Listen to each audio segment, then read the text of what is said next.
Hello दोस्तों, मैं उपेंद्र कुमार आप सभी का स्वागत करता हूं अपने चैनल लेके ट्यूटोरियल में। आज हम लोग जानेंगे दोस्तों झारखंड की कक्षपाल प्रतियोगिता परीक्षा और वनरक्षी प्रतियोगिता परीक्षा में झारखंड से संबंधित कुछ प्रश्न पूछे गए थे। उसी प्रश्नों को आज हम लोग सॉल्व करेंगे। तो चलिए स्टार्ट करते हैं दोस्तों। पहला प्रश्न है कि किस जलप्रपात को गौतम धारा के रूप में भी जाना जाता है, क्योंकि माना जाता है कि गौतम बुद्ध ने वहाँ स्नान किया था। तो यहाँ पर देखिए दोस्तों, तो गौतम धारा जलप्रपात है वो जोन्हा जलप्रपात के नाम से विख्यात है। तो इसका आंसर यहाँ पर बी हो जाएगा। ये रांची शहर से लगभग 32 से 35 किलोमीटर की दूरी पर दक्षिण पूर्व दिशा में अवस्थित है दोस्तों। ये मुख्य रूप से अगर देखें तो इसकी ऊंचाई की बात करें तो याद रखिएगा कि इसकी ऊंचाई जो है वो 55 फीट है।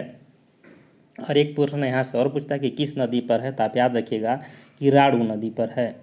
तो दो प्रश्न यहाँ से किस जिले में है और किस नदी पर है, तो राड़ू नदी पर रांची जिले में। अगला प्रश्न दोस्तों कि सरकार द्वारा झारखंड क्षेत्र स्वयंशासी परिषद कब बनाई गई। तो आप लोग जानते होंगे कि झारखंड सरकार द्वारा जो जेक का गठन हुआ था वो देखिए तो 1995 में गठन हुआ था। इसकी घोषणा हुआ था दोस्तों 7 अगस्त को। 7 अगस्त 1995 में स्वशासी यानी जेक परिषद की घोषणा की गई थी, लेकिन बनाया गया था 9 अगस्त को। तो औपचारिक रूप से गठन हुआ 9 अगस्त। आप यही डेट याद रखना है कि 9 अगस्त को 9 अगस्त 1995 को इस परिषद का औपचारिक रूप से गठन किया गया और शिबू सोरेन इसके अध्यक्ष और सूरज मंडल उपाध्यक्ष मनोनीत किए गए। तो भी प्रश्न पूछता है कि इसके अध्यक्ष कौन बने थे, तो शिबू सोरेन जी इसके अध्यक्ष बने थे स्वायत्त शासित परिषद के। अगला प्रश्न है कि 3 जून 2015 को झारखंड कैबिनेट ने कौन से मामलों का शीघ्र ट्रायल के लिए झारखंड विशेष न्यायालय को अनुमति प्रदान किया। तो देखिए तो शीघ्र ट्रायल के लिए विशेष न्यायालयों को अनुमति किसके लिए प्रदान किया गया था दोस्तों, तो भ्रष्टाचार के निवारण के लिए। तो यहाँ पर देखें तो 2016 में जो प्रश्न बने हैं और 2015 का, यानी कि ये देखें तो आसपास करंट अफेयर्स का ही प्रश्न है। तो इसको ध्यान में रखेंगे, शायद आगे भी प्रश्न पूछ सकता है। अगला प्रश्न है कि झारखंड सरकार ने फरवरी 2015 को कस्तूरबा गांधी विद्यालय की सभी छात्राओं को क्या प्रदान करने की निर्णय लिया। तो आप लोग जानते होंगे क्या प्रदान करने का निर्णय लिया था दोस्तों। उसमें चर्चे में रहा था कि सभी को टैबलेट बांटा जाएगा। तो यहाँ पर इसका आंसर ये हो जाएगा। तो देख सकते हैं कि यहाँ पर 3 नंबर क्वेश्चन और 4 नंबर क्वेश्चन है, दोनों जो है क्या है तो करंट अफेयर से जुड़े हुए क्वेश्चन हैं। तो आप अगर झारखंड की एग्जाम की तैयारी कर रहे होंगे दोस्तों तो करंट अफेयर को भी कवर करते रहिएगा। अगला प्रश्न है दोस्तों कि झारखंड की पुरुषों की सबसे सामान्य पोशाक को क्या कहा जाता है, जो कपड़े का एक टुकड़ा होता है। तो यहाँ पर देखिए दोस्तों तो इसको कहा जाता है भगवा कहा जाता है। तो इसका आंसर यहाँ पर हो जाएगा आपका डी, राइट हो जाएगा। देखिए तो दोस्तों क्या होता है कि आदिम जो जनजातियाँ थी पहले, वो क्या होता था कि अपने पोशाक के रूप में बहुत पहले जंगलों में लोग रहते थे और पुरुष को अधो वस्त्र यानी बहुत छोटा उन लोग कपड़ा पहनते थे। केवल आगे और पीछे के कुछ भागों को ढकने के लिए बनाए जाने वाले वस्त्र को उसमें तोलोड कहा जाता था। इसको थोड़ा सा ध्यान रखिएगा, उसमें क्या कहा जाता था, तोलोड, उसमें तोलोड कहते थे। लेकिन जनजातियों में मुंडा जनजाति की जो पुरुष हैं वो शरीर के निचले भाग में बटोई पहनते हैं, आप लोग जानते होंगे। और वृद्ध जो लोग होते हैं, वृद्ध लोग मात्र अगर देखें तो भगवा पहनते हैं। तो इसी तरह इसका आंसर डी हो जाएगा ऑप्शन के अनुसार। अगला प्रश्न हो जाएगा दोस्तों कि झारखंड की जेल में चेतन महाजन का द्वारा लिखा पुस्तक का नाम क्या था। तो चेतन महाजन के द्वारा लिखित पुस्तक का नाम बताया ना है दोस्तों कि क्या था। तो पुस्तक का नाम था द बैंड बाइस ऑफ बोकारो जेल। तो यहाँ पर इसका आंसर ये हो जाएगा द बैंड बाइस ऑफ बोकारो जेल। चलिए आगे प्रश्न देखते हैं। तो भी सब देखिएगा थोड़ा सा ध्यान में कि करंट से क्वेश्चन ज़्यादा रहते हैं और झारखंड से 3-4 प्रश्न हमेशा एग्जाम में पूछे जाते हैं। चलिए प्रश्न है कि कौन सा शहर झारखंड की सांस्कृतिक राजधानी के रूप में जाना जाता है। तो झारखंड की सांस्कृतिक राजधानी के रूप में जानते होंगे कि अंतर्राष्ट्रीय ख्याति प्राप्त है देवघर जिला को। तो इसका आंसर यहाँ पर बी सही हो जाएगा। झारखंड के सबसे बड़ा मेला जानते होंगे कि श्रवण मास का मेला यहीं पर लगता है। श्रवण मेला जो पूरे सावन महीने में आयोजित होते हैं, यानी कि 1 महीना का मेला चलता है। जहाँ पर जानते हो कि 12 ज्योतिर्लिंगों में से एक ज्योतिर्लिंग है जहाँ पर इसकी पूजा होती है।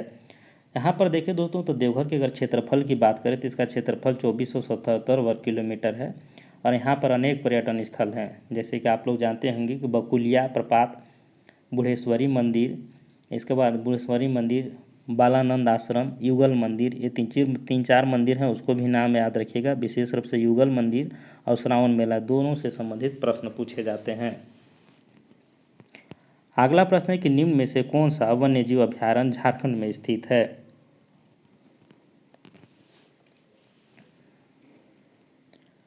तो जो हजारीबाग अभयारण्य है दोस्तों ये हो जाएगा आपका झारखंड में स्थित है। इसका आंसर यहाँ पर हो जाएगा कि हजारीबाग वन जीव अभयारण्य झारखंड में स्थित है। इसकी स्थापना कब हुआ था तो याद रखिएगा 1976 में इसकी स्थापना हुआ था।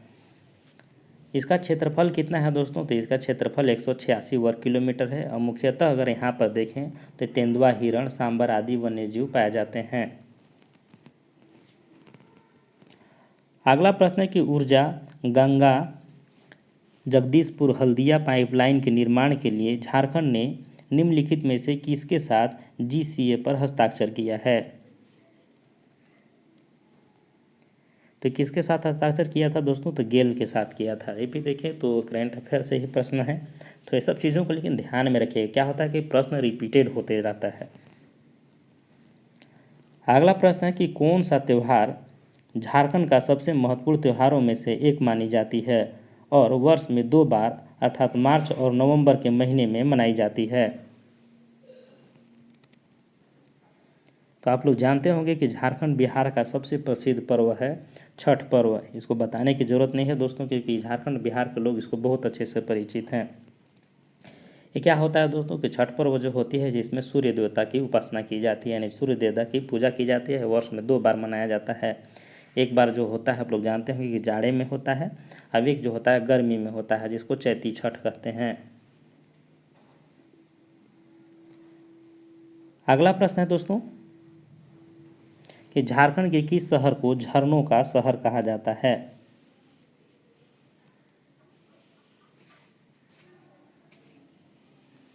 तो रांची शहर को झरनों का शहर कहा जाता है। इसका आंसर यहाँ पर सी राइट हो जाएगा। आप लोग जानते होंगे कि रांची में बहुत सारे जलप्रपात हैं, जैसे हुंडरू जलप्रपात, दसम जलप्रपात, जोन्हा, तीरू, पंगरू। तो यहाँ पर देखें तो इतनी जलप्रपात ज़्यादा है क्योंकि झारखंड जो है झारखंड का पठार है और पठार की निचली भाग में अगर जानते हैं कोई भी चीज़ नदी गिरेगी तो जलप्रपात जरूर बनाएगी। इसी कारण अगर देखें तो रांची के अगल बगल क्षेत्र में बहुत सारे जलप्रपात हैं। इसी चलते इस शहर को झरनों का शहर कहा जाता है। अगला प्रश्न है कि देश का पहला स्वदेशी इस्पात संयंत्र के रूप में बनाया गया इस्पात संयंत्र कौन सा संयंत्र कहाँ स्थित है। कौन सा नहीं दोस्तों, कहाँ स्थित है। तो आप लोग जानते होंगे दोस्तों कि जो बोकारो संयंत्र जो बना था ये हो जाएगा स्वदेशी है, तो इसका आंसर यहाँ पर बी राइट हो जाएगा। ये देखिए बोकारो इस्पात की बात करें दोस्तों तो ये पूर्व सोवियत संघ के सहयोग से तृतीय पंचवर्षीय योजना के काल में स्थापित किया गया था और यहाँ से देखिए तो 1972 ईस्वी से यहाँ से उत्पादन भी शुरू हुआ था। इसकी गणना जो है एशिया के बड़े इस्पात कारखानों में किया जाता है। तो याद रखिएगा कि भारतीय इस्पात प्राधिकरण के अंतर्गत ये कार्य करता है और यह स्वदेशी है जो बना था। तो इसका हो जाएगा आंसर बोकारो जिला में है झारखंड के। चलिए अगला देखते हैं हम लोग दोस्तों। अब प्रश्न देखेंगे झारखंड वन रक्षी नियुक्ति प्रतियोगिता परीक्षा में पूछे गए प्रश्नों को। तो कक्षपाल में देखिए, अब देखेंगे वन रक्षी में। प्रश्न है दोस्तों किन में से कौन सी जनजाति झारखंड के पलामू जनपद में पाई जाती है।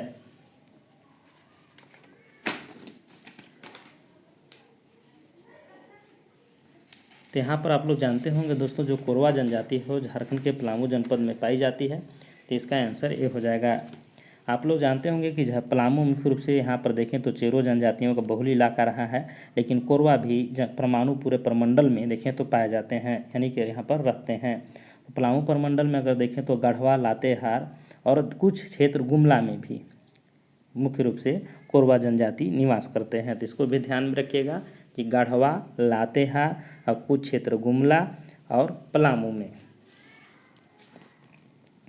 अगला प्रश्न दोस्तों कि किस नेता को ब्रिटिश बलों के द्वारा बंदी बनाया गया और ब्रिटिश औपनिवेशिक सरकार के अभिलेखों के अनुसार रांची जेल में हैजा के कारण 9 जून 1900 की उनकी मृत्यु हो गए,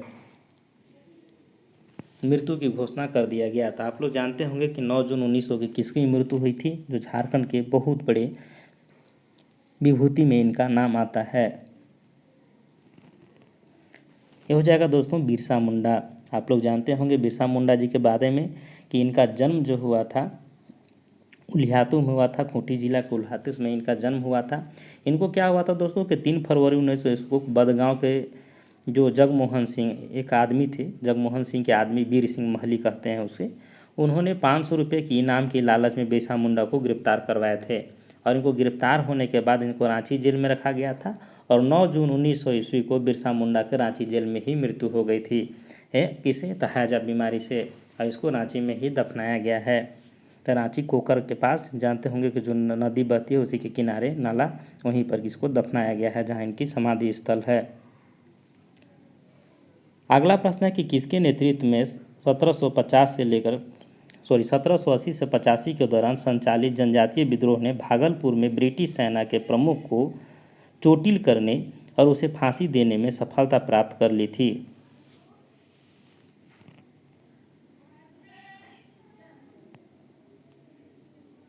तो आप लोग जानते होंगे दोस्तों तिलका मांझी, तो इसका आंसर यहाँ पर ए हो जाएगा। तिलका आंदोलन जानते होंगे कि तिलका आंदोलन जो था तिलका मांझी के द्वारा प्रारंभ किया गया था, इनका नेतृत्व किया था। तिलका आंदोलन जैसे कि आप लोग जानते होंगे 1785 में तिलका मांझी को इस आंदोलन के दौरान धोखे से क्या किया गया था, गिरफ्तार कर लिया गया था और उसे भागलपुर के बरगद के पेड़ पर लटका कर इनको फांसी दे दी गई थी, जिसे आज भी भागलपुर में बाबा तिलका मांझी चौक के नाम से जाना जाता है, जिस जगह पर इनको फांसी दी गई थी। तो इस तरह से 2-3 पॉइंट है, इसको याद रखेंगे। अगला प्रश्न है कि 15 नवंबर 2000 को किसकी जयंती पर झारखंड का गठन एक पृथक राज्य के रूप में किया गया था।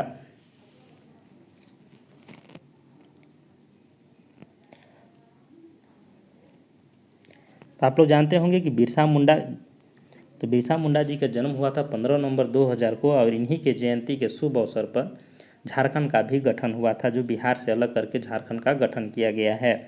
तो झारखंड 28वें राज्य के रूप में अस्तित्व में कब आया, तो 15 नवंबर 2000 को। तो इसका आंसर यहाँ पर ए हो जाएगा बिरसा मुंडा की जयंती के अवसर पर। अगला प्रश्न है कि इनमें से कौन सी जनजातीय सत्य के लिए तथा सत्य हेतु सभी कुछ बलिदान करने के लिए प्रसिद्ध है।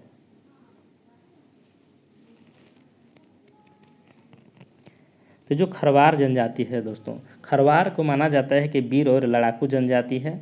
यह अपने सामान के लिए सर्वत्र न्यौछावर कर देने तथा सत्य बोलने की गुणों के कारण जानी जाती है। अधिकांशतः विद्वान इन्हें द्रविड़ प्रजाति से मानते हैं।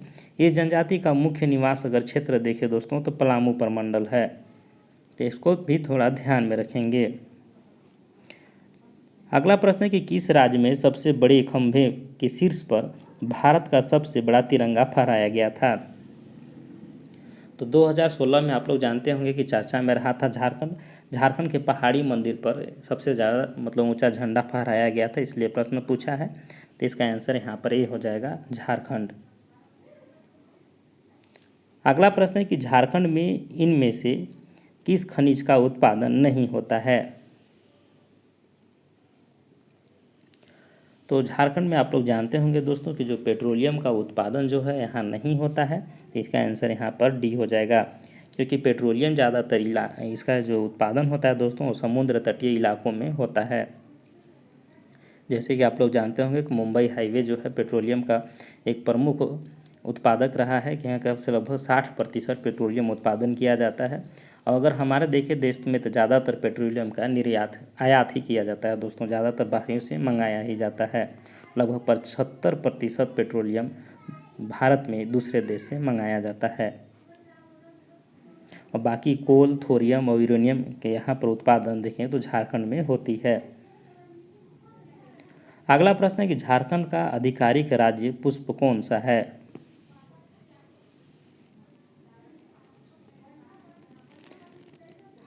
तो आधिकारिक राज्य पुष्प आप लोग जानते होंगे दोस्तों क्या है, तो इसका हम बता दे रहे हैं कि आधिकारिक जो राजपथ पुष्प है दोस्तों पलाश है, और इसका वैज्ञानिक नाम जो होता है वो आप कमेंट करके बताइएगा कि वैज्ञानिक नाम क्या है। तो मिलते हैं अगले वीडियो में, तब तक के लिए जय हिंद, जोहार झारखंड। दोस्तों वीडियो अच्छा लगता है तो दोस्तों तक शेयर ज़रूर कीजिए, थोड़ा आपको सपोर्ट की मुझे ज़रूरत है, आप थोड़ा मुझे सपोर्ट ज़रूर करें। धन्यवाद दोस्तों।